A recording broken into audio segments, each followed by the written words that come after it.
Morningstar citizens, Merajito 20K here, bringing you episode 5 of the News and Hangar Update. So this week we had a update to the hangar. It was a very small one, I believe in preparation probably for next week, which is the big day 10/10, which will be the CitizenCon. And we should look forward to a pretty large amount of data that we're going to see on that day. We didn't hit a million mark this week, but we are actually very, very close. I imagine we should hit, 21 million? Probably, I want to say Wednesday morning. So we'll be looking forward to what that will bring and what the new stretch goal will bring, coming closer to 23 million. So we had our first update, which was it introduced the Hangar Manufacturers from, I believe, the subscribers first got it. It was, I think, jump point number 7. So there's 3 different companies, and each one is responsible for a different style of hangar.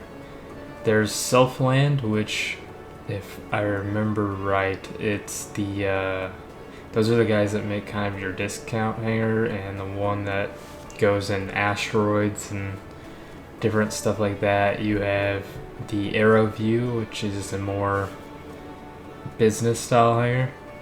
And then also you have your Revel and York, which is your big deluxe hangar. Name kind of reminds me of, I guess, Rolls Royce in a way. So they're known for making very grand, deluxe, real eye-popping kind of hangars in the lore. We had This Day in History, which it showed the Battle of Idris 4. Yes, 4. And that kind of showed that if I remember correctly, it was the Retaliator is actually a 400-year-old design.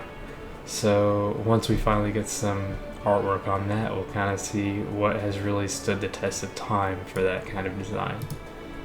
We had a interview with David Layman, the very man himself that has been behind the various manuals and stuff that first came out with Wing Commander and all those pamphlets and stuff that he designed with those games. And he is also the one who creates the jump points.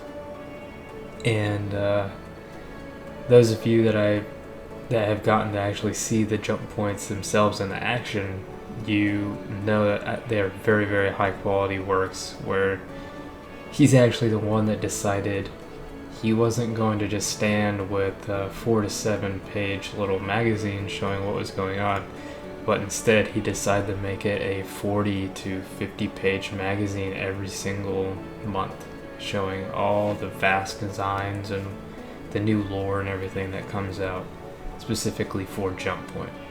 And slowly but surely some of that lore kind of trickles down into the non-subscribers, so that they're not really missing out on anything in the long run.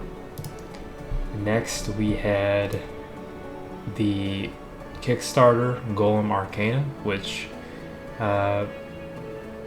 Chris Roberts himself kind of said that he's always loved the tabletop style board games, and he wanted to promote this because not only is it as another Kickstarter project, but it's also something that he holds very dear to his heart. So he's always liked the Dungeons and Dragons and the tabletop board games and all of that. So he's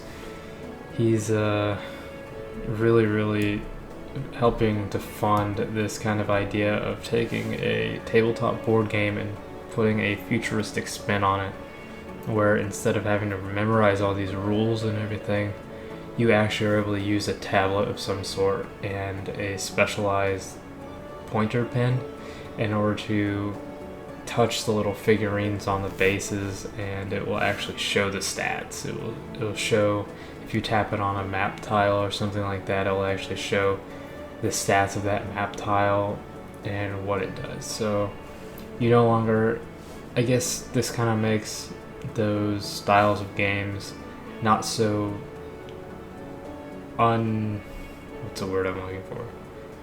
It's more open to the newcomers instead of the die-hard old fans of the tabletop board game style.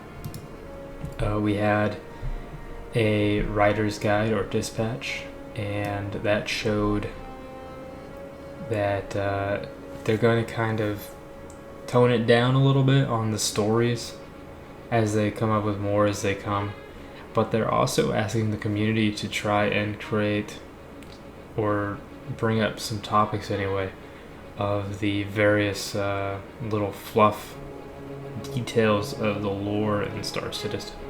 So it's really engaging the community into trying to figure out exactly how the world works within Star Citizen, which is, it's very cool. It really gets the lore of the game really in tune with how the community really thinks it should go. So that'll be pretty neat.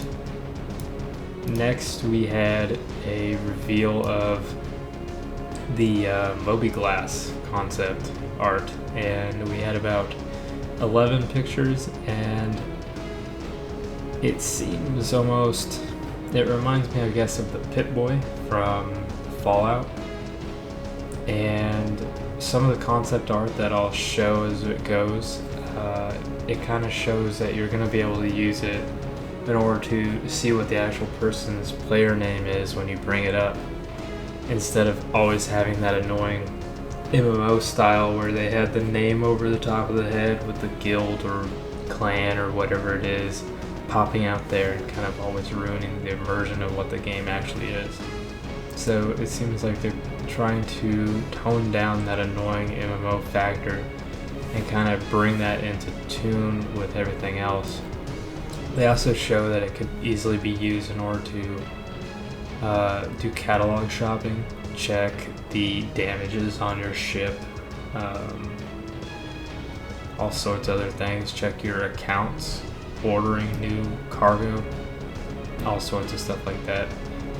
But we didn't have a crazy amount of information this week, mainly because of the fact that CitizenCon is coming up. They had to prepare for that, and we're going to be seeing, I imagine from the sounds of how Sandy was talking on Wingman's Hangar, it sounds like there may in fact be I want to take a guess that it's going to be maybe the brochures that we've been waiting on for the Aurora and the Hornet to come out. So that should bring in some pretty crazy sales. They may bring out some more of the limited time ships, kind of like we've seen back in June and July. And I can only wonder what else. I mean, the other thing they really were talking about is a 1 hour live stream to really show all the stuff that's been going on CitizenCon. And I imagine they'll be showing something pretty big then. And I'm also willing to bet probably some sort of hangar update. Maybe even something along the lines of maybe the asteroid hangar. You never know. So next week will be a very big update, so look forward to that. If you like the show, please like and subscribe. And as always, I'll see you next week. Peace.